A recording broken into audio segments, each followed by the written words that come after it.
and this is how the from that documentary, from that story, sprung the fictional film. Sorry, I'm a little jarred by the experience of watching the film. I didn't. It was a strange experience seeing it for the second time. Since kind of I wanted to see it, I wanted to kind of see what I think of it with some distance. So give me a minute to kind of snap out of it, and I'll be okay. 네, 사실은 22년 정말 미친 여정이었다라고 말씀드리고 싶은데요. 2012년에 맨 처음에 제가 다큐멘터리를 만들려고 생각을 했습니다.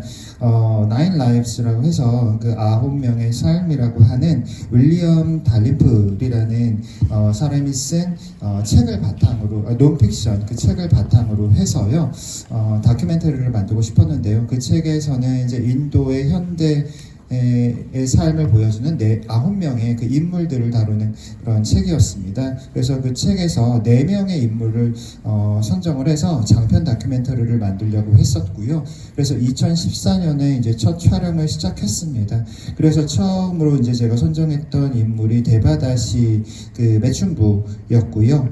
그 카나타카라고 하는 인도 북부 지역에 살고 있는 그 여성 매춘부를 중심으로 하는 다큐를 찍으려고 했었고 이것이 결국은 오늘 보신 이런 이 픽션 영화가 됐습니다. 제가 이제 칸 영화제 이후로 왠지 이제 영화를 다시 한번 보고 싶어서 오늘 이렇게 영화를 봤는데요. 약간 영화를 보고 나서 약간 좀 취해 있습니다. 그래서 지금 제정신이 조금 아니어갖고 시간이 조금 필요하다고 하셨습니다. Just very quickly, I want to add that the initial spark came from observing this very tender relationship between the central character of the documentary and her best friend. They were both sex workers, and there was something extremely sort of warm and tender and touching the way they communicated and the way they interacted in this very rough environment. And this is where the kind of story spun from. With me, the stories always begin with a question like, what if an outsider enters a similar type of community and this outsider is on the run after committing a crime and tries to hide there. So this is how this was the initial idea of the story.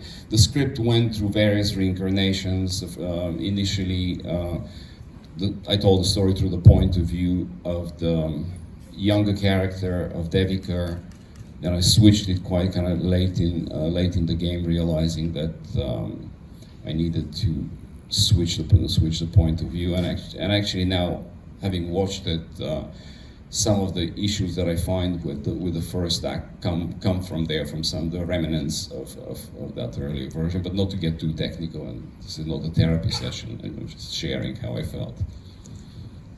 네, 그리고 제가 이렇게 그 다큐멘터리 촬영을 처음 하면서요, 그때 만났던 그 주인공과 그 주인공의 친구 둘 다 이제 매춘부였는데요. 그들의 관계를 보면서 약간 이야기에 대한 불꽃을 발견했다라고 말씀을 드리고 싶은데요.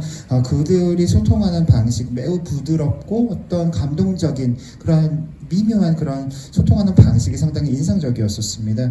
그래서 이런 것들을 한번 표현하면 어떨까? 이 힘든 상황 속에서도 그렇게 관계를 이어가는 그들의 이야기를 좀 만들어 보면 어떨까라는 생각이 들었고요. 저는 항상 영화를 만들 때 What if라고 해서 만약에 이렇다면 어떨까? 어떤 외부인이 어떤 공간에 들어가서 숨어 들어가는 그런 상황이라면 어떨까? 그래서 이 영화에서는 이렇게 범죄를 저지른 인물이 이 커뮤니티에 들어가서 이제 숨고 도주하는 그런 상황이 잖아요. 이런 거를 이제 바탕으로 해서 제가 시나리오를 썼고요. 그리고 이제 시나리오를 쓰면서는 데비카 그 어린 소녀의 시선으로 이거를 좀 그려보려고 했었는데 지금 다시 이제 영화를 보면서 제가 맨 처음에 생각했던 아이디어가 좀 떠오르기도 해서 어떤 게 더 나았을까 하는 생각이 잠시 또 들기도 했습니다. In the reality, the girls that come out from that tradition are usually forced to undertake their first night a month after their first period. So you do the math. They're literally children, 12, 13 years old. In this case, the younger character, Devika, is slightly older. She's 17. but in a community like that, they would have long started her as a sex worker. The reason why she's not working is she's hiding behind this facade. Her family and everyone around thinks that there's something wrong with her mentally, and she is hiding behind that facade. The age difference was also quite. I mean, it was a deliberate decision.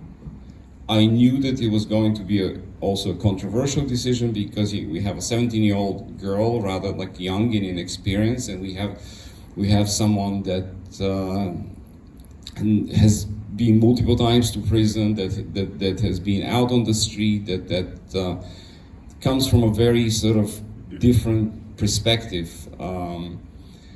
But I personally don't find the relationship manipulative and abusive on the part of Renuka, but it was a deliberate decision to keep this age difference.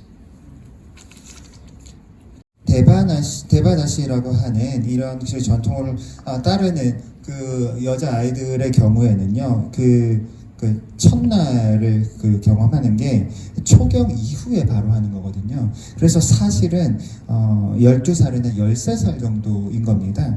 근데 이제 제 영화에서 이 어린 주인 데비카의 나이는 전 한 17살 정도로 이제 설정을 했거든요. 근데 보통은 이렇게 그 아이들이 신에게 바쳐지고 매춘부로 이제 활동을 하게 되는데 이미 그 어린 나이에. 근데 이 주인공 같은 경우는 이제 뭐 가족이나 주변 사람들로부터 뭔가 자기가 정신이 좀 이상한 뭐 이런 걸로 해서 어쨌든 최대한 좀 그 정체를 숨긴 거죠. 그래서 아직은 이제 매춘부로 활동을 하지 않는 그런 인물로 설정을 했고요. 그리고 두 주인공이 이제 나이 차가 그렇게 큰 거는 사실 고의적인 결정이었습니다.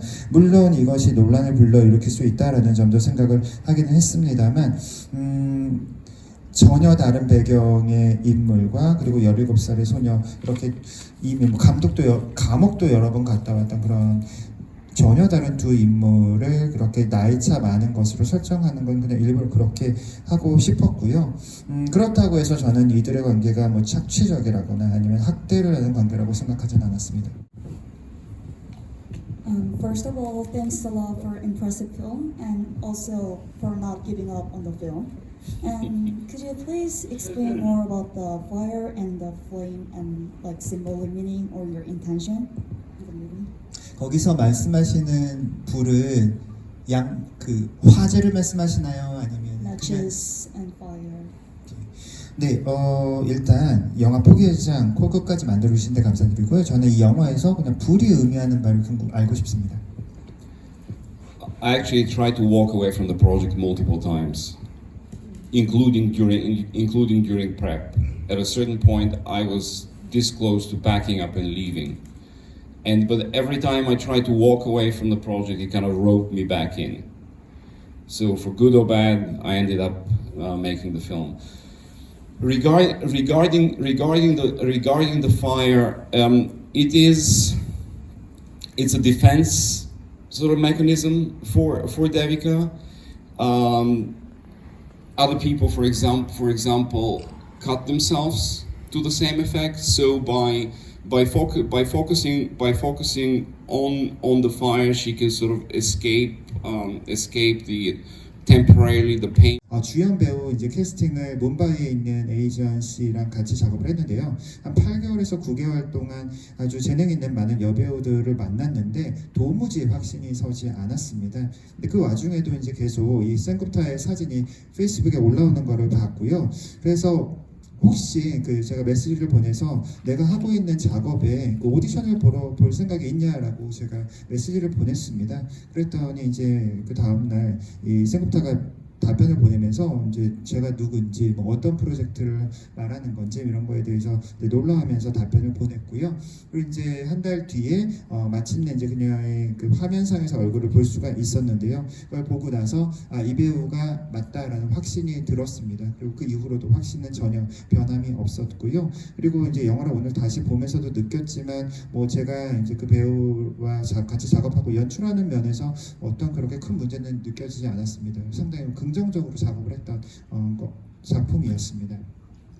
한국에서는 동성애 영화를 촬영하거나 개봉하거나 했을 때 보수 기독교들이 굉장히 뭐 별점 테러를 한다거나 뭐 그렇게 뭐 안 좋은 평가를 한다거나 하는 경우가 많았었는데 인도에서 이런 영화를 촬영하거나 했을 때 위협을 겪게 된 상황이 있었는지. It was quite interesting that the film is about lesbian couple in India, and you saw that the other people in the street they call the U.S. Production crew as shameless, and so my question is that because of the issue or the setting of the film, did you receive any kind of threat while you are making in India?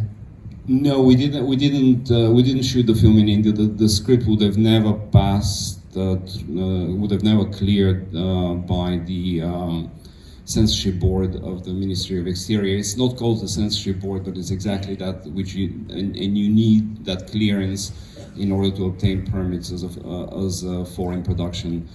So we shot the film. We shot the film in Nepal. Basically. The film takes place in a fictional city in northern India, but we shot it in Nepal.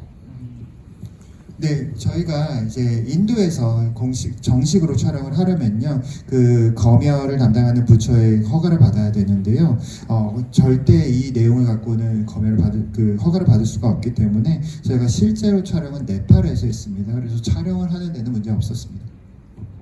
그 영화가 실제로 인도에서 개봉이 가능한지 한번 여쭤보고 싶은데요. Do you think that it is possible to release this film in India? I can't speak to that because I already spoke to it in Cannes and it became a big deal, and it will get eventually released, I guess, I hope. And I am not okay with cuts. I've already made that very clear. So it's unclear what is going to happen in terms of its release. The film will premiere in India at the Mumbai Film Festival in 2 weeks. But the festival is one thing, a wide release is a completely different thing, completely different matter. I'm sorry that I was not very coherent. The film affected me. I didn't really know what to expect, but it affected me pretty kind of strongly, and I'm so sorry for being all over the place with my answers. 네, 개봉에 대해서는요, 제가 정확하게 말씀드릴 수가 없을 것 같습니다. 일단 저는 기본적으로 제 작품이 어떤 식으로든 잘려나가는 거 절대 용납할 수가 없거든요. 근데 2주 전에 인도의 뭄바이 영화제에서 이 영화가 상영이 되었습니다. 그래서 뭐 개봉이 어떻게 될지는 저도 잘 모르겠습니다. I would imagine the biggest issue for the release would be the party that's featured, the fictional party that's featured in the film. And it's not very difficult to make the connection to the BJP and the saffron and all that. And Ram Sena, although it's a fictional party, but that I would believe would be the biggest obstacle. 영화에 지금 나오는 그런 정당이나 뭐 이런 부분들이 제가 분명히 이제 허구로 만든 것임에도 불구하고요, 분명히 아마도 이게 개봉을 하려고 하면 문제가 될 것 같습니다. 그래서 가장 큰 장애물이 될 거라고 생각합니다. 네, 이제 마무리하도록 하겠습니다. 마지막으로 관객 여러분께 한 말씀 부탁드리고 이 자리 마무리하도록 하겠습니다. Thank you for being here, and I hope you enjoyed the film, or it touched you, affected you. Thanks for being here. I'm extremely pleased to be presenting the film to you.